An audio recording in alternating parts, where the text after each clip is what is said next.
So very briefly, I want to give you a little history of Firewise. I want to talk about the science behind the program and how homes burn, and then how our own action on our properties and within our communities can help prevent losses to homes and properties during wildland fire events. So a little bit of history. In 1985, there were wildfires that at that time were unprecedented in terms of home loss. Unfortunately, these days we are seeing on a fairly regular basis, not every year, thank goodness, we're seeing more than 1,400 homes lost in a year, such as the fires just in Texas last year, where more than 2,000 homes were lost. But in 1985, 1,400 homes were lost, not only in California, but also in Florida and other places around the U.S. In fact, Florida lost 600 homes, 400 during one day. This activity, this fire activity was shocking and new to people who watched this unfold, and it was no longer the perception that it was only a California problem. It was really seen as a national problem. There was also the recognition that wildfires can put dozens or even hundreds of homes at risk at the same time, and that the firefighters on the scene will not be able to have a truck, a hose, and a staff person at every home site during these kinds of events. So our program really began as a reaction to that year. In 1986, the National Fire Protection Association, the NFPA, which is where I work, got together with the U.S. Forest Service and other partners, including the Department of the Interior and state forestry agencies, to develop programs around wildland fire safety aimed at firefighters, but primarily aimed at property owners. NFPA is a nonprofit life safety codes and standards organization. We're based in Massachusetts, but we also now have an office in Denver, Colorado that deals specifically with wildland fire. So our program works all over the country. We work in a place that has a really cumbersome name, the Wildland-Urban Interface, the WUI, and it can look like just about anything you see here. And I put a lot of pictures into my slides, so if you want to use your full screen, you'll probably get the most benefit from seeing what I have to show. Pretty much every place I've been in the WUI is a beautiful place. It's a place that's desirable to live, but it also comes with risks.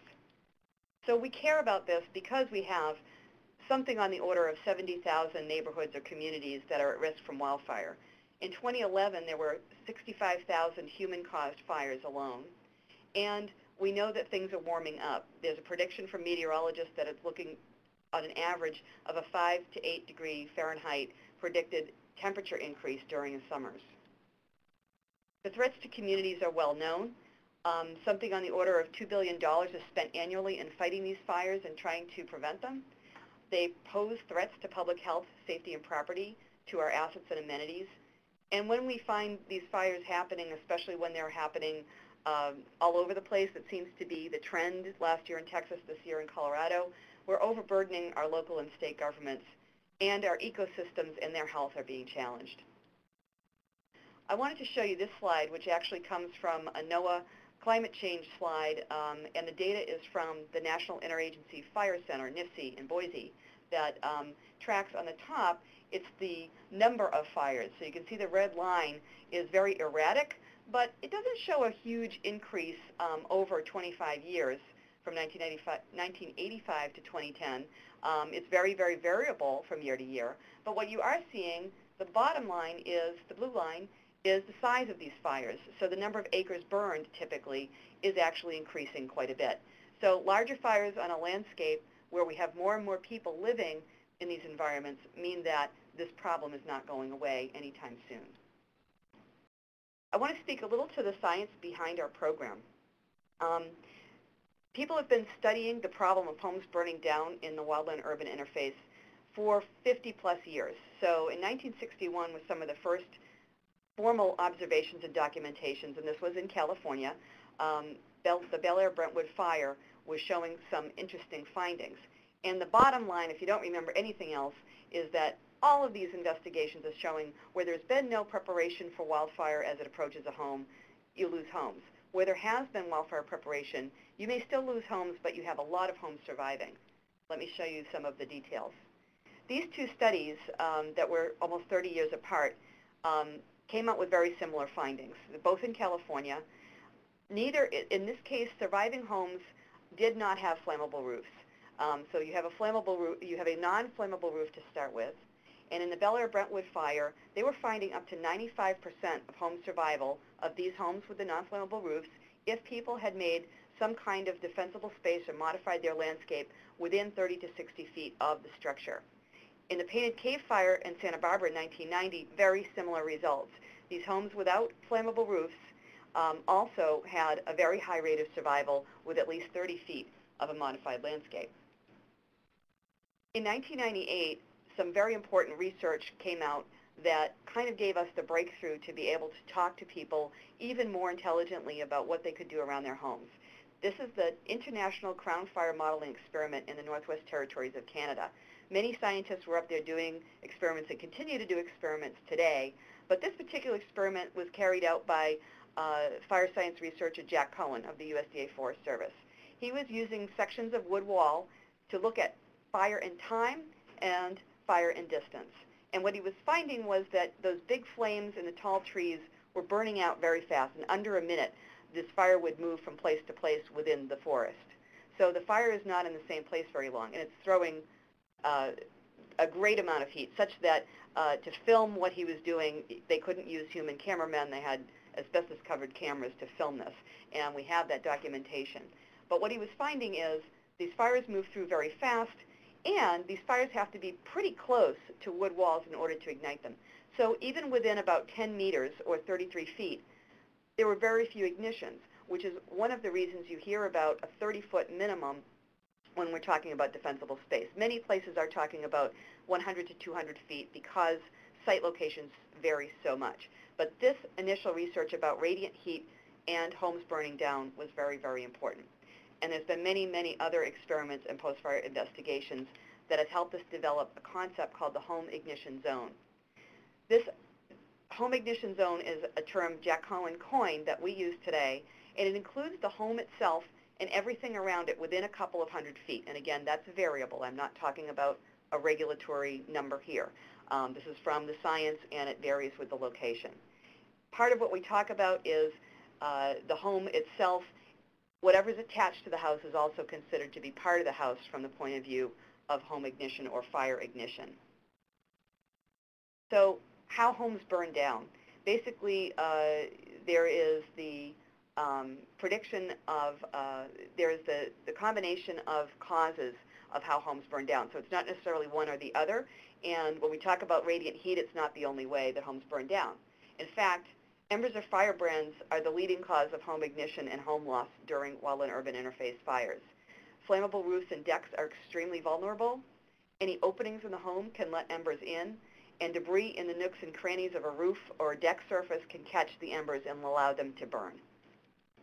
So we've got our little image of how homes burn down that looks like this.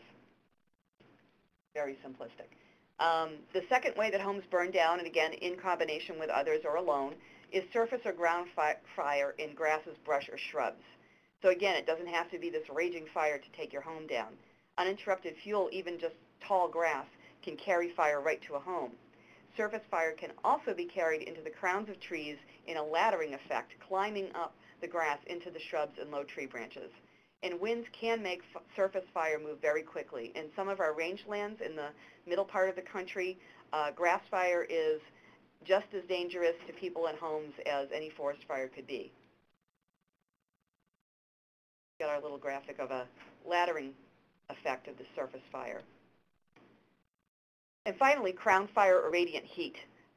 Crown fire refers to large flames that consume an entire tree from the ground to the tree crown.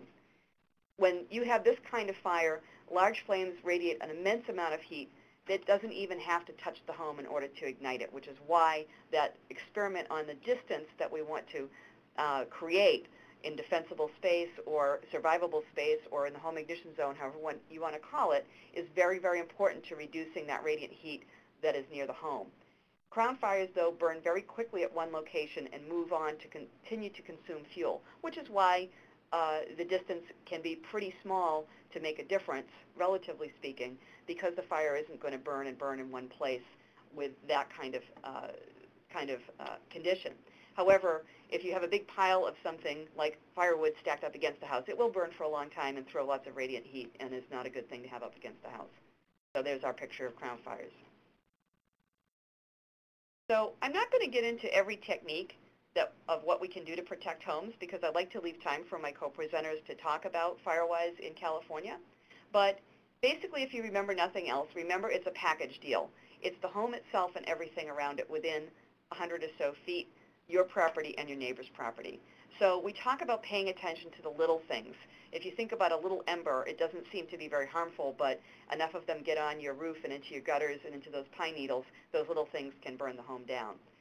Modifying home landscapes is very effective, and retrofitting or hardening your home for fire resistance is also really effective.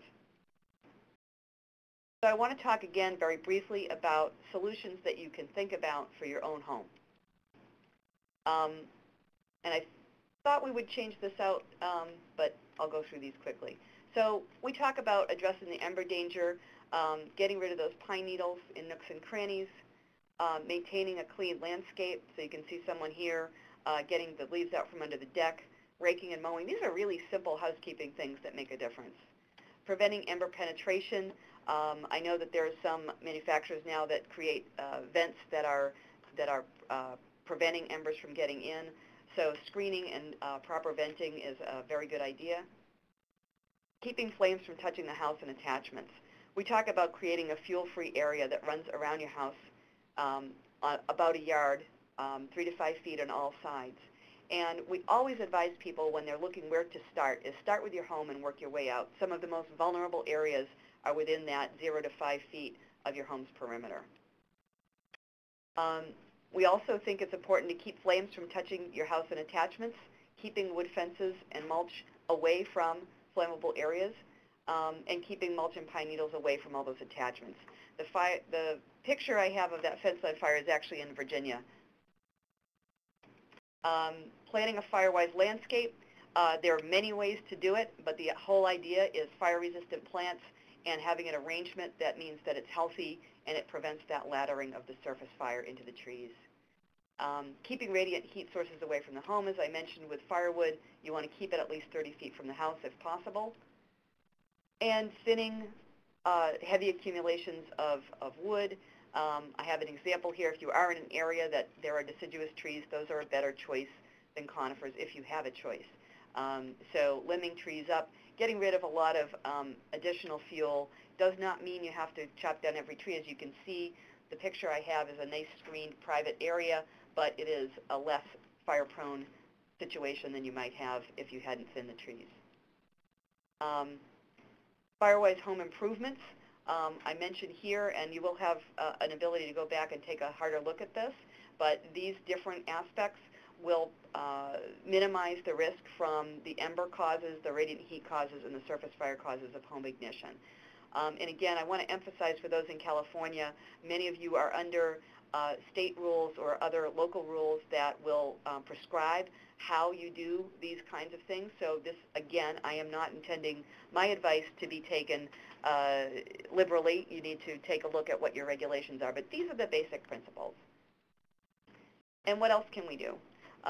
Well, we can work with our neighbors. This is actually a picture of two homes that are very, very close to each other with lots of fuel in between. And where homes are close enough to ignite one another, neighbors have to work together to modify their overlapping home ignition zones. And what we have produced with Firewise Communities USA is a way for them to do that, just a tool and a process for neighbors to get together to do the work. Phyllis Banducci is going to get into a lot more of the detail on these criteria, so I'll just show them to you, but the basic criteria are for the community to understand its risk, get together with a committee, do some action every year, and document what they've done. And when we put $2 per capita there, it's often what we start with is volunteer time, and they submit an application for recognition, and they renew their status every year. The renewal is very important. A lot of people think with Firewise recognition that this is the be-all and end-all and you're done, and actually it's the beginning. It's to get the community engaged and to keep going. And so the renewal is absolutely critical for fire safety going into the future. One-shot recognition is not going to help a community truly become fire resistant. We provide from our office recognition signs, a plaque, stories on our website, a media kit, all kinds of information and ways to tie these communities to their neighbors, to other communities going through the same thing, so we can share information with them and they can share information with us. And the big idea is just like any other campaign to change how people behave, such as convincing people to recycle, convincing people to wear seatbelts, this becomes a normal thing when we do it every day. And of course, these concepts can be and are supported in many places by regulations and codes, but to really truly take hold, people have to believe in it and do it and want to do it. In our program, the participation is completely voluntary. And what we're finding over 10 years in the program is there are a lot of benefits. People get to know their fire service personnel well ahead of an emergency. They get to know their neighbors and communicate with them. They develop safer and healthier landscapes in commonly owned areas. And they can even get improved rankings for different kinds of grants and program funds. For example, there's pre-disaster funding from FEMA that gets some extra credit to if you are a Firewise community. So I want to take a moment and take you to the Firewise Communities USA site online. I see a couple questions coming up. I'm going to ask Tim if you would like me to address those now or wait till the end. Go ahead. Go ahead and address them now? Sure thing, yeah. Okay, Joe Christie asks, 5 to 8 degree increase in summer temps over what period? I am going to try to fudge it a little and say these are from 30-year models, 30 years out, so looking into over time the increase going up to 5 to 8 degrees on an average year, and this is what the meteorologists and the climatologists are looking at. And there's a question from Sabrina Drill. Are the Firewise plant lists local? Are they checked so they don't recommend any locally invasive species? Our website, we actually vet the lists that come in, and we only use those that are developed by cooperative extension services, and in that way we know that they're valid. Our staff does not have the ability itself to go out and create these lists, and so we rely on those experts, and locally invasive species are a big problem that we want to avoid, so that's one reason we try to keep it with the expertise that those that the cooperative extensions provide to us.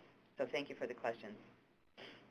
I'm zooming here for a moment to have you take a look at our interactive map, and what we've done is... Michele, have you accepted the screen share? I'm not seeing it showing up. Sorry.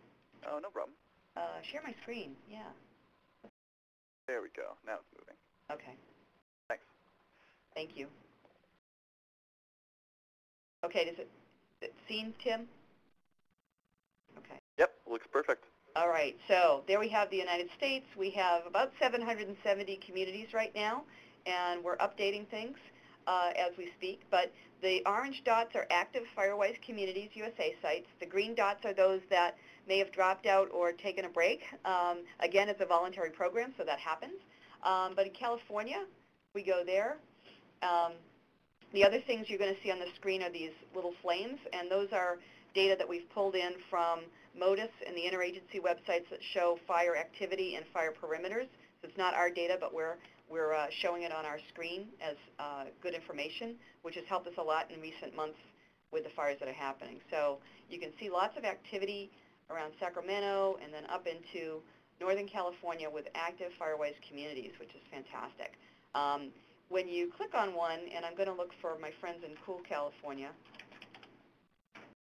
Ooh, that really zoomed in. Auburn Lake Trails is a long-standing Firewise community, and I'm going to click on them just so you can see, if you're clicking around, what you can do with it. It tells you their status is active. It tells you their Firewise ID number, their location, vintage, which is how long they've been around, which is kind of appropriate for California, I guess. If they have a community website, we put it in, but they don't happen to have one. But they do have a Firewise story on our website, so you can go there and read all about them.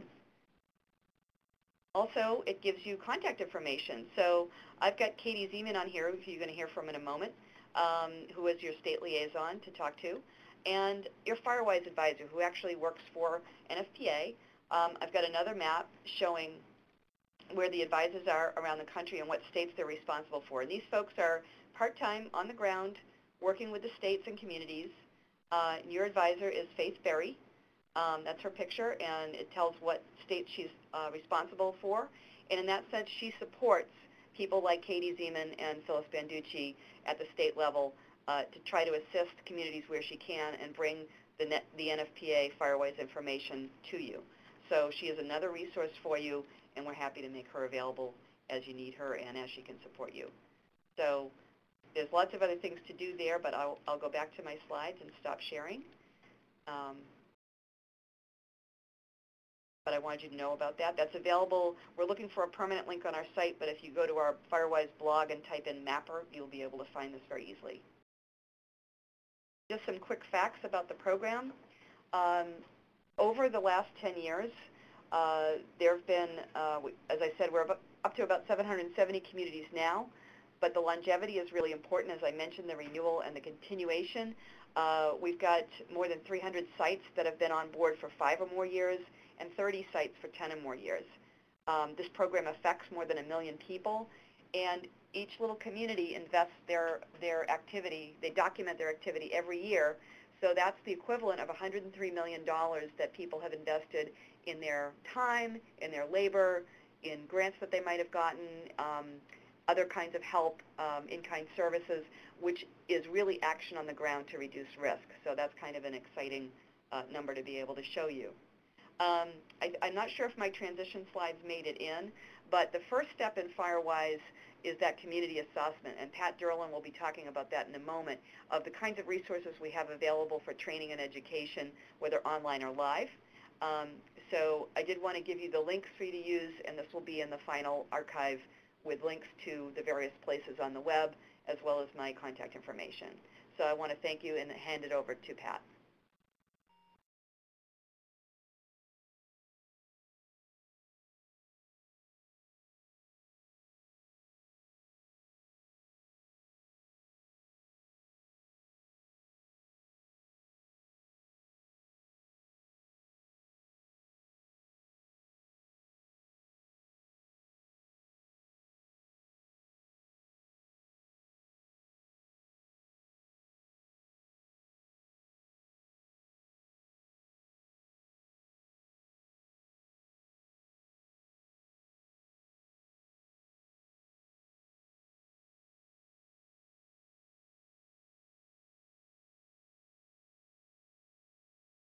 Hey, Pat, I'm just going to interrupt really quick. This is Tim. Some folks are having a hard time hearing you through their speakers, so if you could speak up or maybe get off speakerphone if you're on speakerphone and hold the phone closer, that would be great. Is that any better? Sounds better to me. How are the folks out there hearing Pat? Much better, Pat. Okay, sorry. Okay, there we go. Okay, here we go. All right, a strong affirmative from the audience. Okay. All right, take it away, Pat. Thank you. You know, that's what drives me nuts about these webinars. Just one wrong button and the whole thing goes south on you. Anyway, the important thing I think to point out right now is that the Firewise and the NFPA folks have done some work, and I've been involved in that. And the important this information is, and there's a real lack of understanding on this issue. And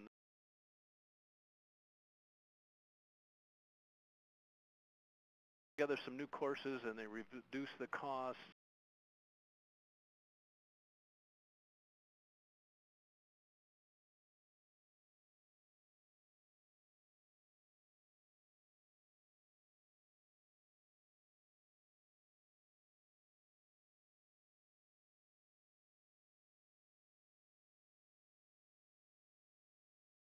Area and what the research and the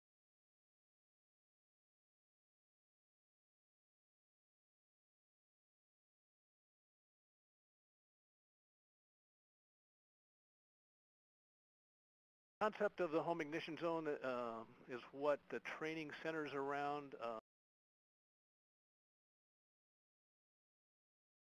Combustion, that involves large flames, small flames, and really, you know,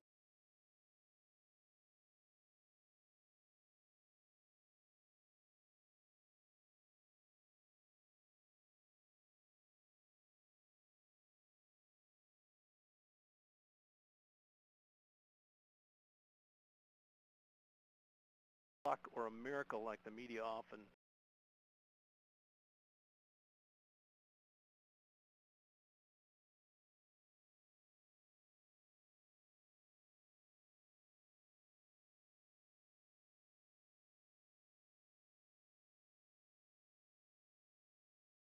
So let's start kind of at the lower level with training that's available.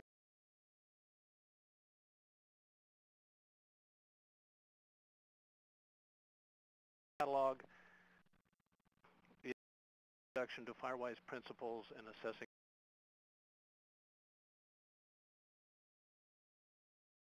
order, and show folks at your local area.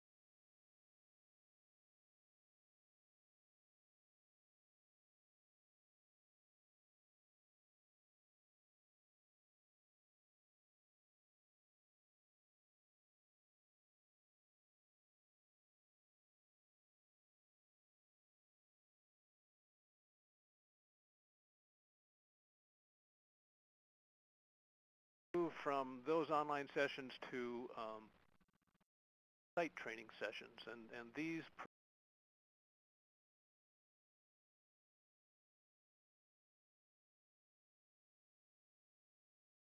one, it's a one-day session. This assessing residential wildfire hazard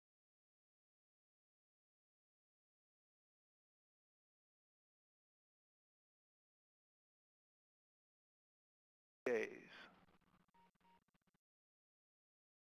May work a little better for folks that have one day.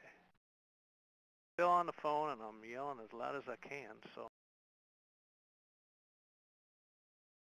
Better? A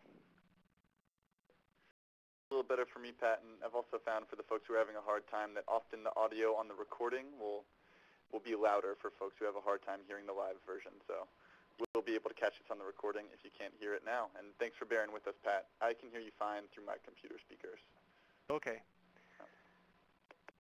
So some of you I see from the list of attendees have been to the one-day session. You know, that was something I did. Now we've formalized that through NFPA session. That's recently been revised in the last couple. This is what the one-day session looks like. 4 modules. We talk about perceptions versus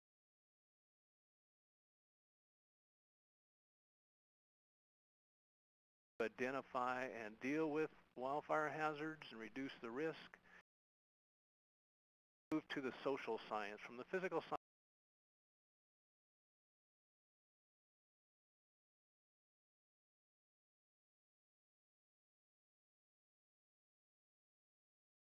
2-day format class was revised in 2010.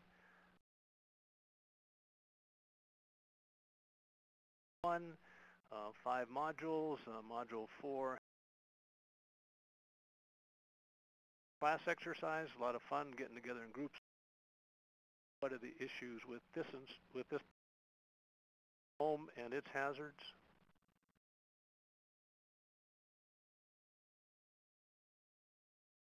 Sites that have been put on the calendar already. We're looking. The next one is in Austin. 12th. If you're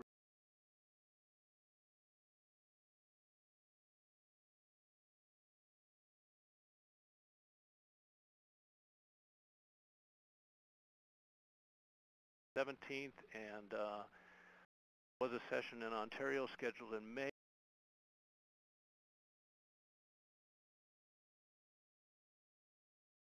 Need information, any of these things,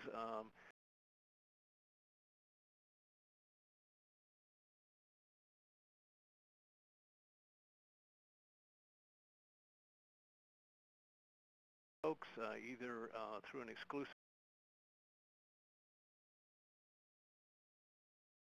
or you can set those up locally with logistics and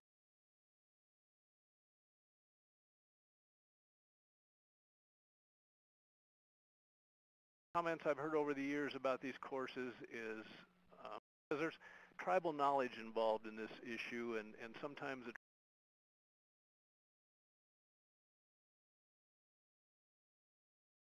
30 years in wildland fire, this information.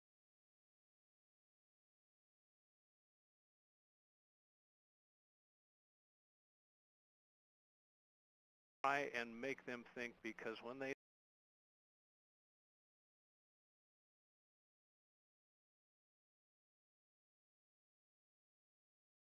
you have any questions about the training sessions, please, a lot of them done in California. Part of that, we have a lot more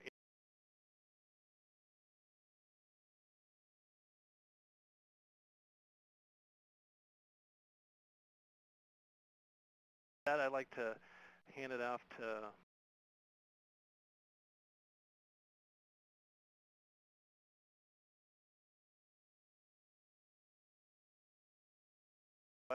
California representative for Firewise. Thank you, Pat. And thank you, Michele. I think you've done a great job of kind of setting the stage. We talked about Firewise as a national program. Pat's provided some good background on training. And then I'm going to talk specifically about Firewise in California and some of the things that have already been touched on. I'm going to re-emphasize because there are things that we feel as administrators of the program are very important. Okay, I'm going to start off with Firewise in California, and we're calling this a new approach. As Pat said, I'm Phyllis Banducci, and I have responsibility for fire planning statewide for CAL FIRE. I did start fighting fire back in 1987, so been involved with this from many different aspects for many years, and I can't say how much the Firewise program has done for California, and is an excellent approach. A little more, just kind of re-emphasizing, the existing program is a cooperative and non-regulatory program administered by the National Fire Protection Association. Firewise, when it was initiated, they asked the state foresters to be the approving authority. So the state forester in California is the director of CAL FIRE. That's kind of how it all ended up falling in CAL FIRE's lap in the beginning. So back when it started, around and before 2002, a CAL FIRE director was designated as the liaison, the state liaison for Firewise in California. And obviously he is, or she, whichever it happens to be at the time, is very busy. So that's delegated usually to the chief of fire planning, which at this time is me.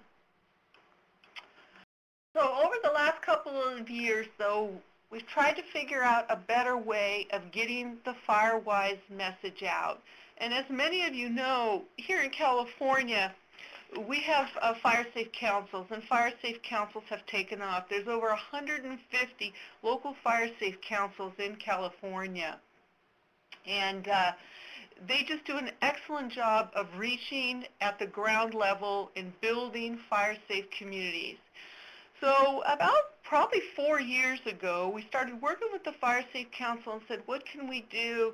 These two programs fit together so well and they can complement each other. What can we do to bring them together? So we developed a memorandum of understanding, an MOU, between the California Fire Safe Council and CAL FIRE. And we finally just implemented that beginning in January of this year. So we turned over the liaison to the California Fire Safe Council, and I'm going to talk about a few reasons why we think this works so well. So why California Fire Safe Council? The Firewise philosophy is community involvement, community decisions, personal commitment through sweat equity and their pocketbooks, and local action. And this philosophy is the essence of the California Fire Safe Council as well. Based at the community level, which is usually small communities, homeowners associations, small towns, or it could be just a portion of a large city or a neighborhood. Again, this community definition fits with the California Fire Safe Council and Firewise.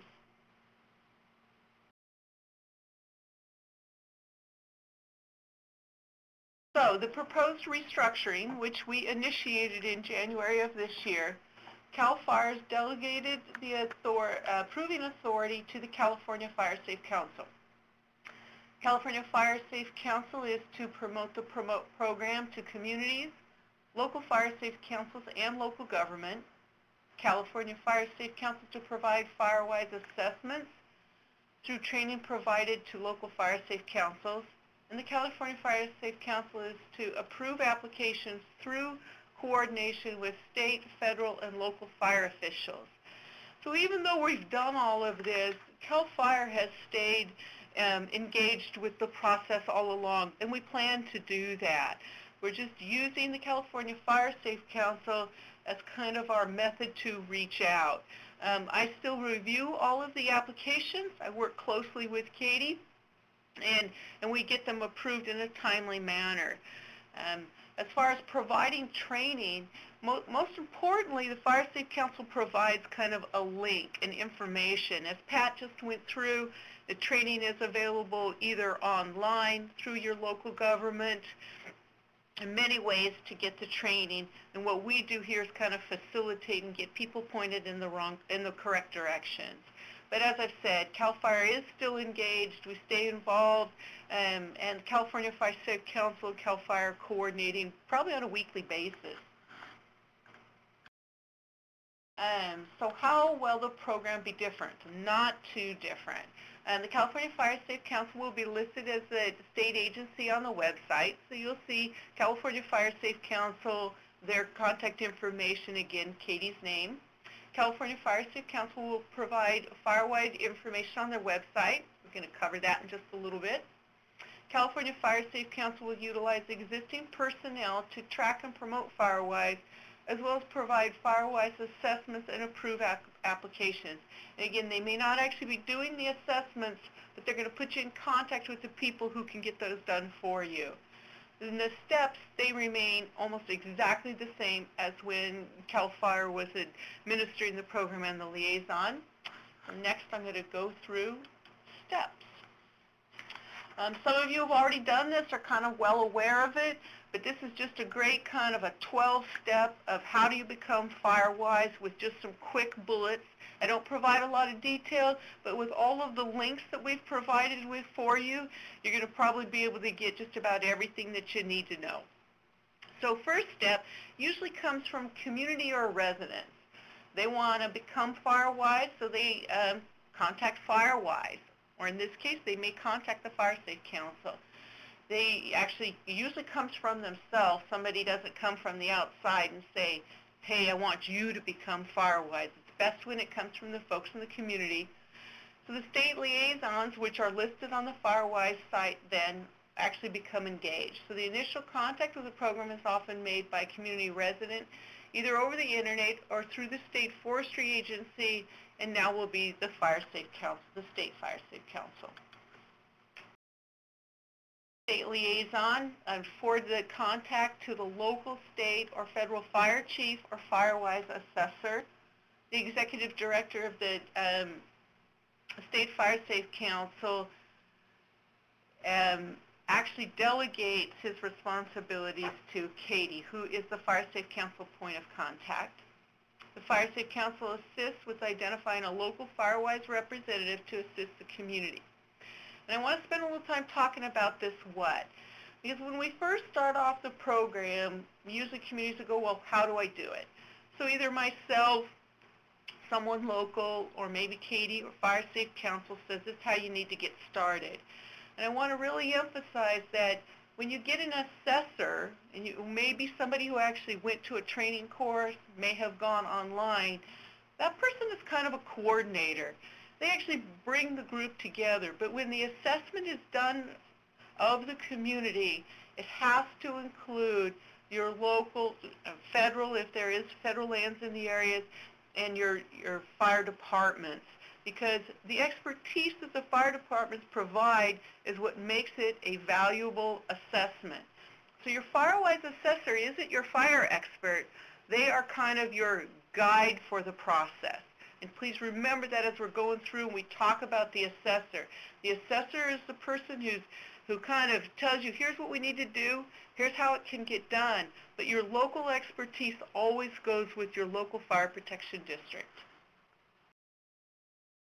Next step, again, the communities and the residents, you schedule a site visit to the Firewise representative and the local fire authority. Community residents, Firewise representatives, and or local Fire Safe Council participate in the site visit. You can have as many folks as you want attend because it can also be a training and learning experience for people in the community. Again, the community and the residents conduct an assessment. Firewise representative or the Fire Safe Council or a consultant, all with assistance from the local, state, and federal fire authorities. Again, just emphasizing the Firewise assessor is only one person who's involved with the process. You create a Firewise board. The committee is composed of either interested residents, local fire safe councils, or homeowners association. Earlier, Michele mentioned the Auburn Lake Trails. That's a homeowners association that's very successful conducting fire safe program in their area. So they have a board of directors already. They act as their Firewise board, and it was just a perfect transition for them to have both in their area.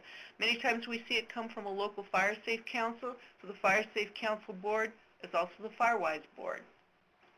Local government fire staff and wildland fire staff participate as invited guests to your board and advisors. They aren't voting members, but it is important to have them involved as advisors. Firewise assessor presents the completed assessment to the local Firewise board. Hopefully has a few fire folks there to help them make that presentation. The Firewise board, and I'm using these interchangeably because in California, the Firewise board is usually the same as the local fire safe council, but not always. You create an agreed upon area-specific action plan for the community. The Firewise provides advice as needed. You coordinate the action plan with, and again, local fire service, wildland agency, and a key important part, if there's an existing CWPP, to make sure that that gets reviewed in the process and that your action plan that's with your Firewise assessment matches what you have in your local CWPP, which is your Community Wildfire Protection Plan. Firewise Board Fire Safe Councils, you work with your community to complete its first action item, and as Michele mentioned earlier, usually that's your Firewise Day, which you have to have one of those every year. You download the application from the Firewise site, complete the form, and then there's 3 key components. You submit to your state Firewise liaison along with your supporting documentation. It's your assessment, action plan, your documentation, and your application. The application is just a one-page document that summarizes everything. The real meat of your Firewise application is actually in your assessment and in your action plan, and that's what we spend most time looking at.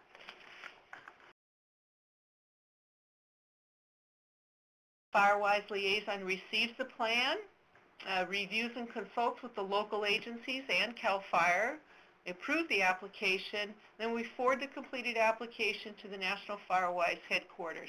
And we only forward the application to them.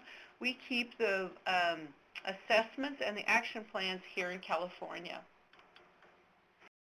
National Firewise program then receives and records the application, updates the Firewise Communities websites, and then sends out the community recognition material, as and Michele mentioned earlier. I think she even showed some examples of some of the materials.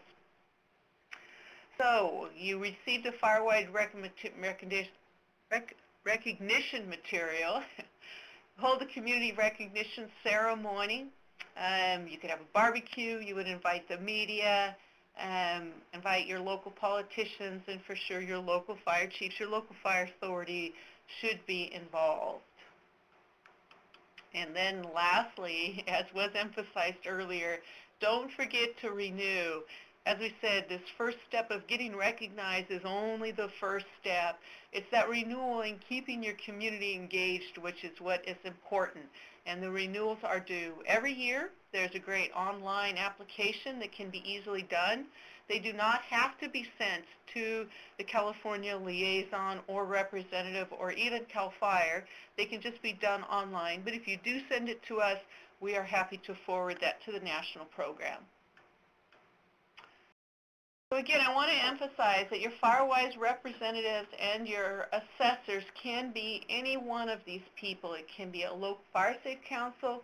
It can be someone from CAL FIRE, your local fire department, a BLM, Forest Service. You could even have your resource conservation districts that are available in your area.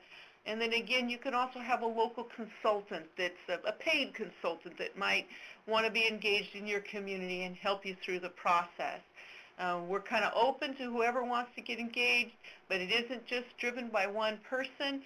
that the assessments are done in a collaborative effort with all of the fire agencies and an assessor, and usually in California, your Fire Safe Council. California now has 56 Firewise communities, and actually I think Katie and I were talking just yesterday, there might even be a couple that aren't up yet, plus 2 that have just come in the last couple of weeks that we haven't approved. So Firewise is really growing here in California.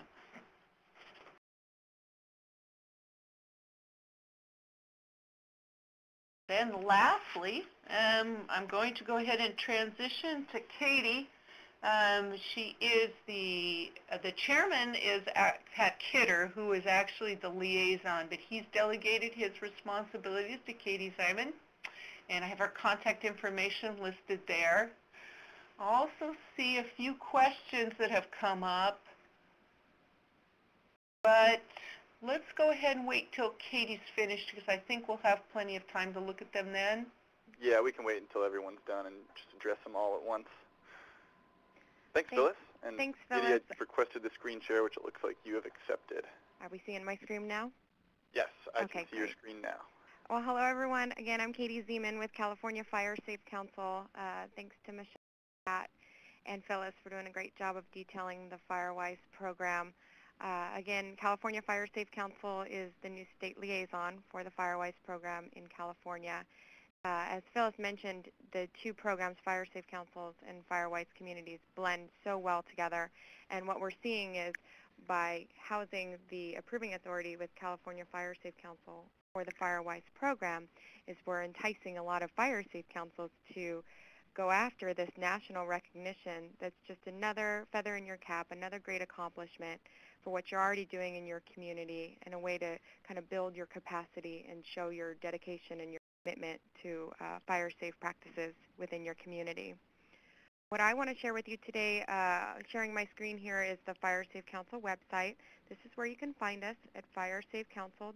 I'm going to zoom in here because I want to show you a couple of places on the website where you're going to find the Firewise. This again is on our homepage, and this area entitled What's News is where we oftentimes will upload articles, new information, event announcements, and we also have a place here, an article about becoming a Firewise community. So I'll click on this link. Again, zooming in here, so you won't be able to see the full screen, but there's a great article here that talks about the connection between California Fire Safe Council and the Firewise Community Program in California.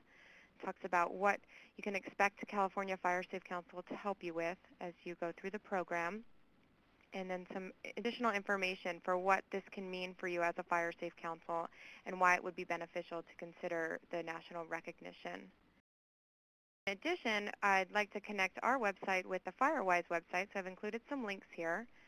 Pat mentioned there's some great online training, so there's a link here to the assessment training. That's an online course on the Firewise website. And then I have 2 really good resources that I highly recommend you check out. There's a pamphlet entitled Becoming a Recognized Firewise Community USA that'll walk you through the basic steps of becoming Firewise. And then the user reference guide is a must-have if you're considering the recognition program. It will walk you step by step in detail about how to become Firewise. It'll talk about the assessment process and even provide a template for you for your community assessment. And then just some quick links here for you. When you get through all those criteria, you can click here on this link, and that will take you to the page where you can find the Firewise Communities application. If you already are Firewise, you can come to our website and click over to Firewise to renew your status. All my contact information is on this page, and I do hope you do check out that article just for some background information on what the Firewise program can do for you as a fire safe. Another thing I want to show, I'm going to go back to the home page here. I mentioned that we try to post some event announcements on our website, and the 6th item down here is assessing wildfire hazards in the home ignition zone, and this is the workshop Pat mentioned that's happening in Ontario. Great opportunity for you to get this knowledge of what it means to look at the home ignition zone, start getting some of those tools so you can take back to your community to teach them about how to work from the house out. I've got 2 attachments on this article. One is going to be your standard flyer. I'll go ahead and pull that up. This is a flyer that talks all about what the workshop will hold for you. November 7th and 8th. And what I really want to highlight here is under special note. What we've been able to offer as California Fire Safe Council is a $100 scholarship that will take $100 off the $195 registration fee. And this is for local fire safe councils to be able to attend this really valuable workshop. We're hoping to get as many fire safe councils to sign up as we can offer this scholarship to. So again, we have the registration form on the website that you can fill out for your fire safe council. It's on a first come, first served basis, and we will just take 1 per fire safe council or offer 1 scholarship per fire safe council. But that should help some of those fire safe councils that need that financial assistance to be able to send at least 1 representative to the workshop. I have attended the training a couple of times, and I highly recommend it. It's a great starter to get you on the right path for understanding the Firewise program and all the tools that you'll need to get started on your assessment in coordination with your local fire agency.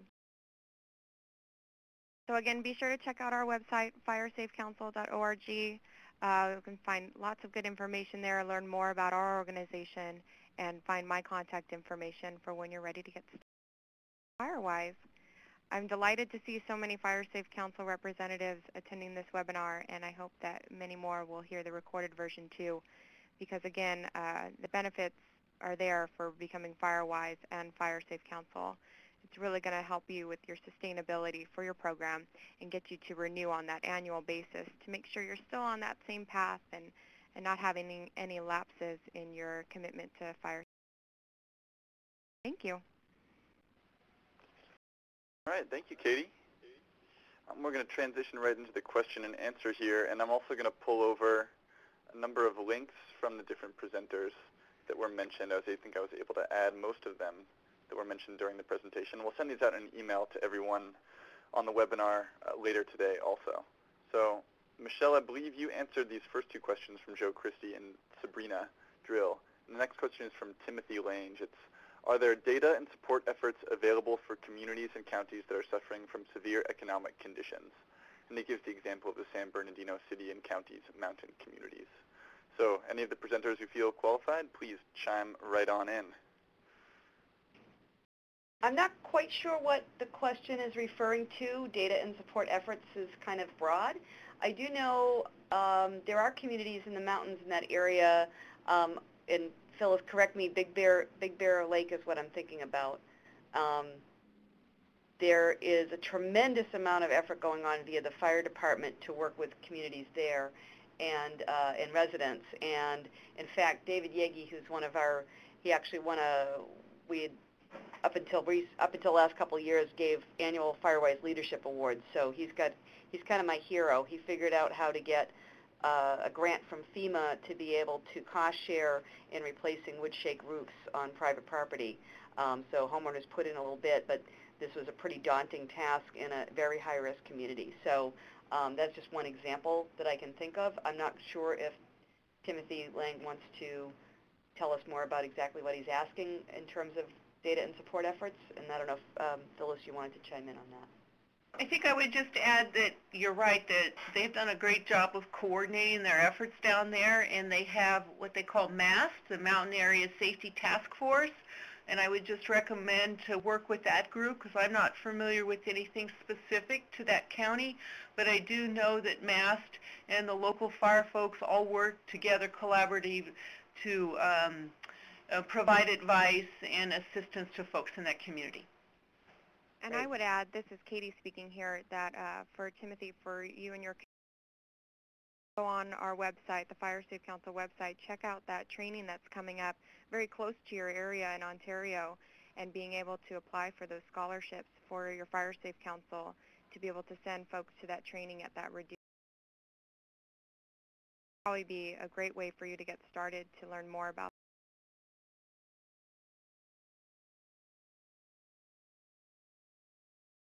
Thanks. It's great having so many presenters able to answer the question from so many different angles.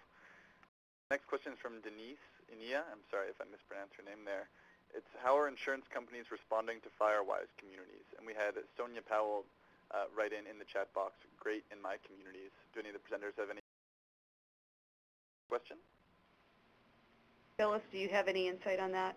I don't, only that, I know that the insurance companies are working very closely with the California Fire Safe Council and that they are providing grants specifically to Firewise. I do not know.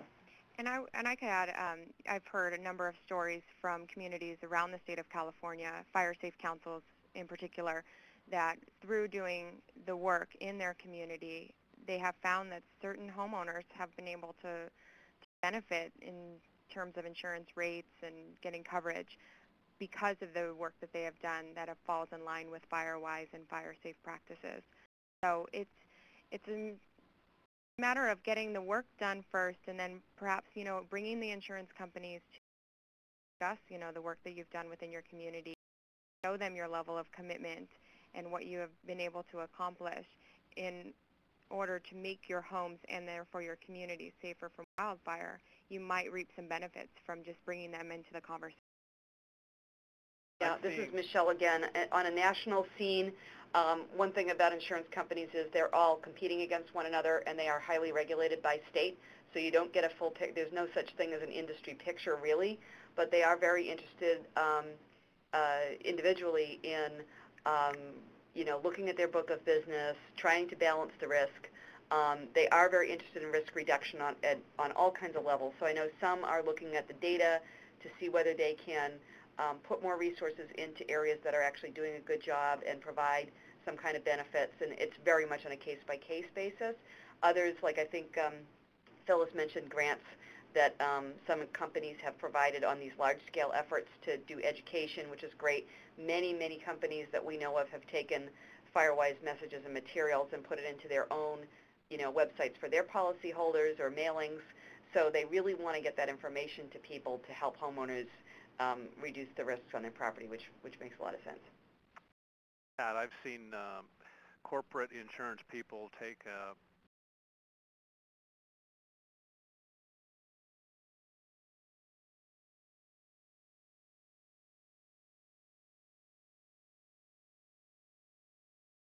local level yet. I know I have seen insurance companies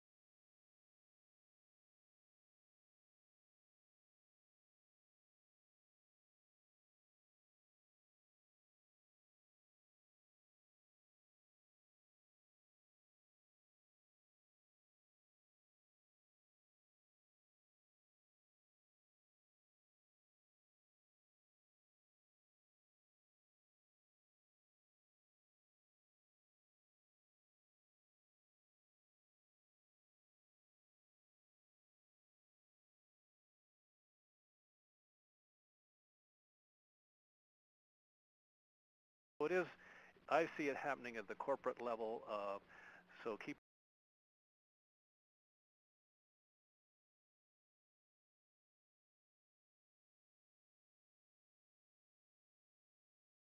All of you.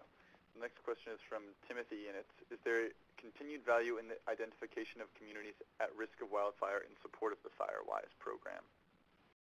I can answer that, Tim. The communities at risk designation is not a requirement of Firewise, and Firewise doesn't even ask that we look at that, so one does not depend on the other. That's a good point, Phyllis. This is Michele. I think what we're finding is communities at risk is very micro level, and we absolutely want to talk to any community with any level of risk, because pretty much everywhere around the U.S. you've got some level of risk, even in what you might look at as an urban environment from this kind of issue. So we don't pay a lot of attention to a big formal list, but risk identification is really important at that very micro local level, so people understand what the risk looks like and what they need to do. So I wanted to kind of cover that side of it. Question is from Amy, and it's, have you worked with Firewise communities on updating their action plans after a certain time period? I have not done that. Everything that I've gotten has always been new, but we always get updates. Many times I'll get updates from Firewise Communities when they do their renewals. They'll send in new information, send in updates on what it is that they're doing. So not formally, but we certainly would encourage that, because you're correct, an action plan that may be set should be looked at every year. If modifications need to be made, I would recommend that you submit those to the local liaison or the state liaison when you send in your renewal. And from the national point of view, that's what we're seeing is communities that are maturing in this program will go ahead and update that. And Amy, I know personally, I've met her. She's in Wisconsin, and I know why she's asking, because she has lots of mature communities out there that she's probably going back and saying, okay, now what do we work on next? And I think a lot of communities get into a maintenance mode after a number of years where they just keep after the work as opposed to having to do big brand new projects. So I know it really varies around the country. Kind of continue that message, you know, fire safe councils and Firewise Communities, the importance of networking between them, just to give each other great ideas on what you can do over a period of time to kind of add to your program or to update some of the things that you've been working on and touch with one another. That's a great way of becoming networked as a Firewise community, so you can learn what people are doing not just throughout your state but around the country to give you great ideas.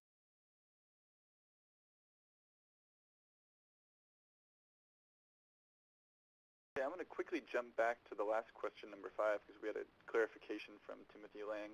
He said he was thinking of community at risk, community wildfire protection plans, and Firewise as being supportive of one another. Do any of the presenters have anything to say about how those different programs and designations interact?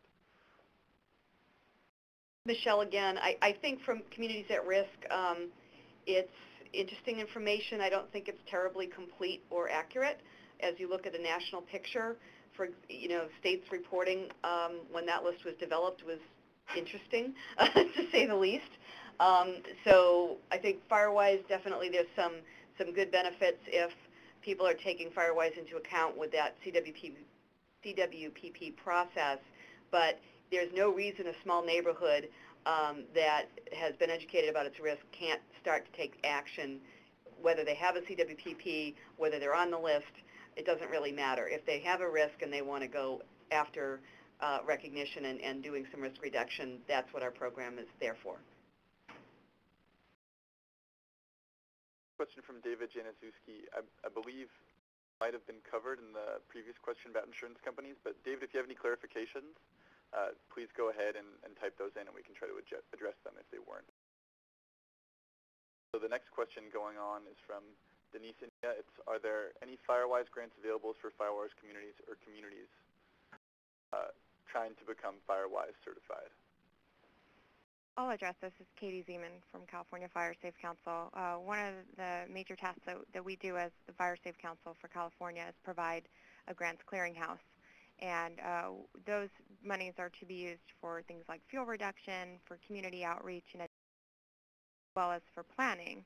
And Firewise, while becoming certified doesn't necessarily doesn't cost anything except for maybe that sweat equity and that investment.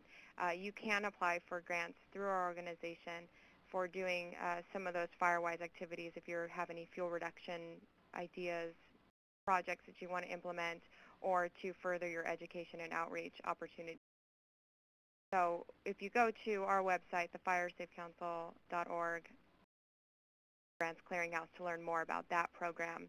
Again, it is just for the state of California with some grants being made in Nevada, but are available. Yeah, and this is Michele. That was a great answer, Katie. I think you really clarified for the Californians, and Californians do have a great advantage with the Fire Safe Council being that really excellent clearinghouse for grants and support.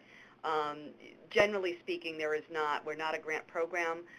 What we're trying to do is to provide a process for neighbors to start working together readily and to become recognized, and I use the word recognized rather than certified for a really good reason, because we're not certifying anything, and that's fussy, but I'll say it just for the record. To become recognized, we go through the 5 steps, And really this is an identification process of what do we need to do, what can we start to do. Oftentimes, once communities get the recognition or in that process, they identify some projects that really they need some help. They need a grant, they need, but until they go through the process, a lot of times, not all the time, but a lot of times, they don't even know what they need yet. So we don't try to tell them, oh, you got to go get a grant and then you can work on this program. We try to get them to work on the program and figure out if they do indeed need to pursue grant funding. So just want to clarify from the national level what we're doing.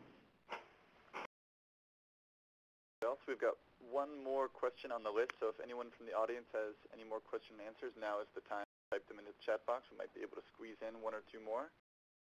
Last question here is from Bob Bartholomew. It's, who is the main contact for a Fire Safe Council board to become a Firewise board member? I'm going to go ahead and answer that because I think I might have created just a little confusion on Firewise board and Fire Safe Council. So I'm going to go ahead and defer that to Katie or myself, and you have both our phone numbers and our email address available, Bob. So why don't you go ahead and contact one or both of us, and I think we can provide some specific clarification for you on board forming, a Firewise formation. Phyllis, so seeing no more questions, I guess we can draw this presentation to the close. I want to give a big thank you to all of our presenters and everyone in the audience for all the good questions and the interactions. The one thing I forgot to mention earlier is we do have an evaluation survey for this webinar. It's the top link in this web links box. So how that works is you click the link, it shows up blue, and then you click the Browse To button in the bottom left-hand corner of that box. And I'm going to be sending out a link to that survey and all of these links in an email to everyone watching the webinar and who registered for the webinar, and also all the contact information for all the presenters and everyone else. So again, thanks to everyone who was able to make it today. I thought this was a really great presentation and very apt and timely considering the fire season. Thanks, and I saw a comment just come across on our chat to say great collaboration, and I think that's the only way that this program truly works for people is when we have that collaboration among different organizations. And I also want to thank our host, the California Fire Science Consortium, for making this possible. It was very, very good to be able to do this today. Thank you. All right, thanks everyone. So this concludes the audio portion of the webinar, and you can keep your eyes peeled on your inboxes for an email with all that information. Hope everyone has a great day. Good afternoon or morning, wherever you are. Thank you. Afternoon.